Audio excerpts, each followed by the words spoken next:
Hello, my name is Bruce Reimer. I'm with Strategic 3D Solutions. Today we're continuing the series on the topic of 3D scanning aids. So this is the second in that series, and our focus today is on the use of reflective targets, an example we have here. Now, the most common way would be to apply these targets directly to an object being scanned, and that can be just a little bit time consuming and sometimes tedious depending on the size of the object and its complexity. In general, they need to be applied in a manner such that you can have at least 4 of these targets in view at all times while you're scanning. In this case, the part's a little bit smaller, so they'll be placed more closely than that. But I want to set the stage by showing what that process is like. So I'm going to pause. We'll apply the targets. We'll come back online. We'll actually scan the part using targets on the part. We'll pause again, and we'll time how long it takes to remove those targets. And then I want to introduce you to some variations of 3D scanning aids that provide a better alternative, I believe, to just improve your efficiency as you go through your next 3D scanning projects. So bear with me. Be right back in a minute. All right, we're back. We've applied the reflective targets. You see them on the part. And just for your reference, that took about 3 minutes. That may not seem like a lot of time, but you can imagine if the part is larger in size and perhaps more complex, that could multiply into a fair amount of time and effort. So next step here is to go ahead and scan the part using this configuration where we've got the reflective targets applied to the object. We're going to use the Einscan HX 3D scanner. Software is loaded, the unit's been calibrated, and we're set and ready to go. We hit the scan button once to see that preview screen, hit it a second time, and we start scanning. And we'll just get as many of these surfaces captured as quickly as possible. Obviously, the more we capture, the more overlap we'll have when we want to do the best fit alignment with our second part orientation. I believe we can get this done with 2 part orientations in this case. That's looking nice.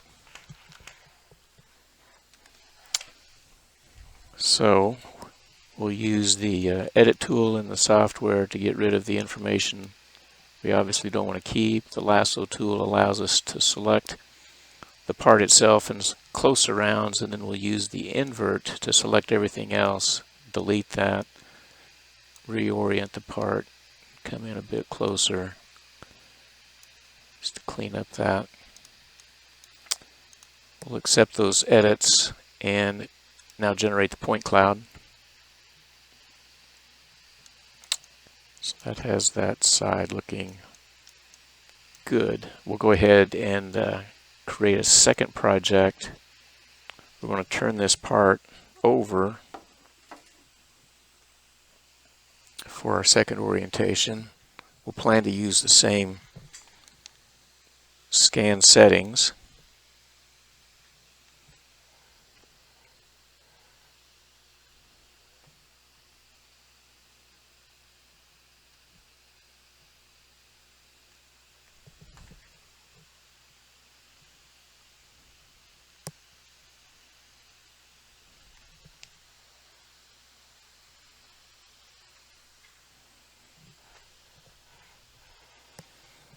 Again, the more we get in the overlapping areas, the better we'll have when we get to the point where we need to align this scan with the first one.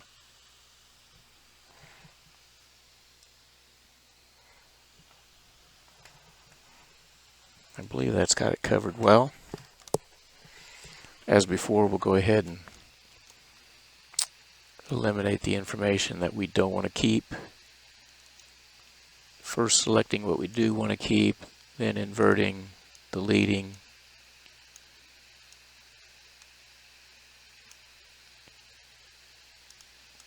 Accept those edits. Generate the point cloud on this second scan. And now we'll do the alignment. We'll use a best fit alignment, first scan in the first window, excuse me, second scan in the second window, and we'll click apply. Those snap into place. And now we just need to generate the mesh, we have two broad categories here, unwatertight and watertight. Could select either. For this demo, we'll select the unwatertight. We're using all of the default parameters, which includes filling in the holes where the reflective targets were located. We'll click the Apply button. That crunches just for a few seconds to create that mesh. And there we have the part. Now if you zoom in, you can actually see where the hole filling isn't perfect. You want to keep that in mind. That is a slight negative to having reflective targets on the part. It depends on the geometry, how well the software algorithms work to fill that in. But especially on curved surfaces, combinations of curves and flats and so on, that can happen sometimes.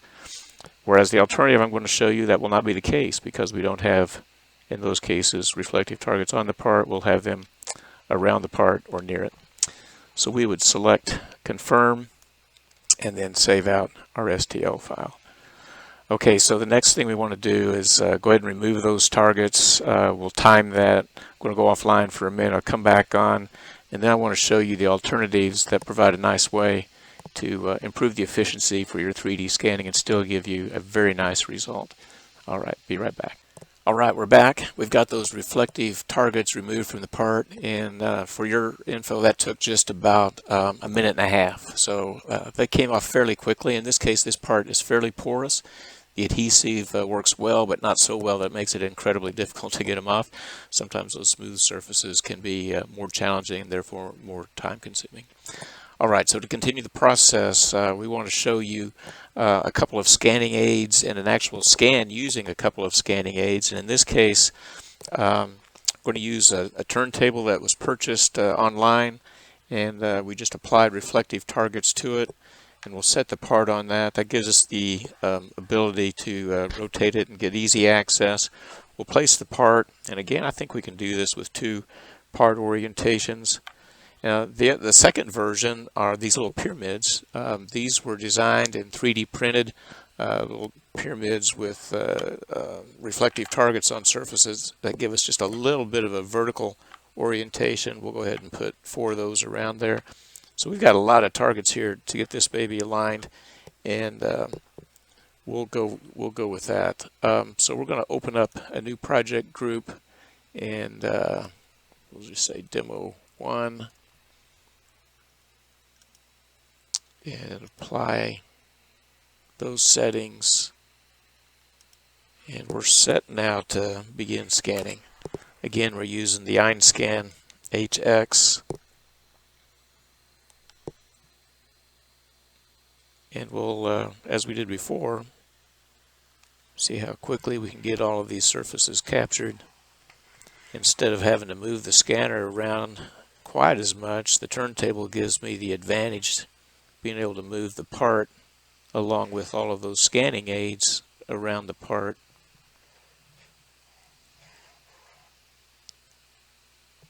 You can come down quite a bit lower on the part and picking up those side surfaces, the vertical surfaces. That looks good. So as before, we're going to delete the extra data, do a selection with the lasso tool. We'll invert to pick up everything we don't want and delete.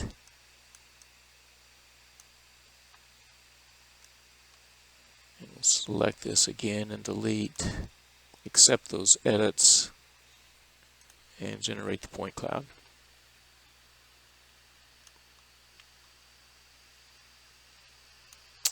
We'll go over and create our second project.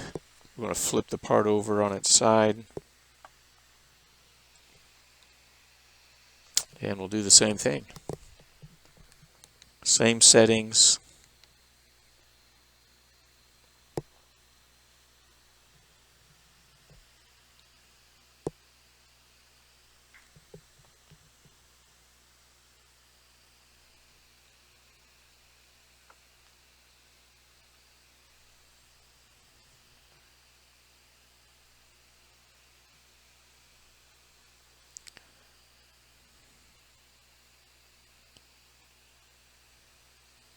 Again, we just want to make sure that we've got as much surface captured as possible so that when we ask the software to do that best fit alignment, we've got a good chance of that all coming together. I think that should be good.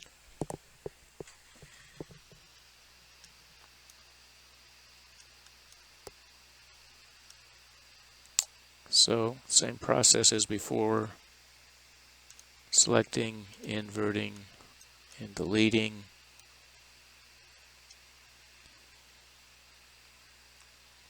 Clean up this bottom portion.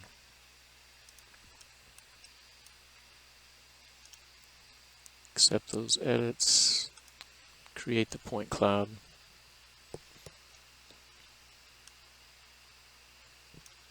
That looks good. So now we're ready to align these two scans. We'll put each in its respective window, use best fit alignment, snaps quickly. And of course in this case, because we don't have reflective targets on the part, there are no holes. We just need to create the mesh. We'll use the same unwatertight setting as before. We'll apply those settings, and there's the part. Beautiful. So we can confirm, and now as before we can just come out and save that mesh file in whatever your preferred mesh format file is. Well, I hope that was helpful to see an actual scan using a couple of these scanning aids together. I recognize that that was a little bit distant and small image on your screen, so I just wanted to briefly recap those two along with 5 others. So let me see if I can do that very quickly here. So the most basic one was this turntable with the reflective targets. I purchased this on Amazon. I think it was $12 plus freight, something like that. Does a nice job. I liked black. Great for 3D scanning purposes.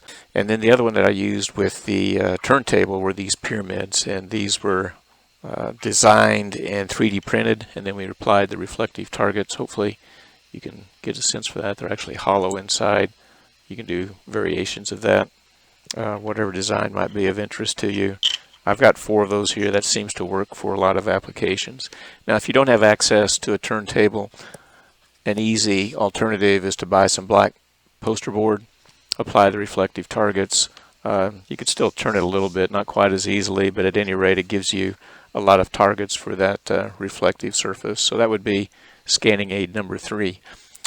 Fourth is in lieu of that kind of a sheet, you could cut out or create strips. In this case, we 3D printed some strips of plastic and applied reflective targets, or poster board, another easy and inexpensive way to go.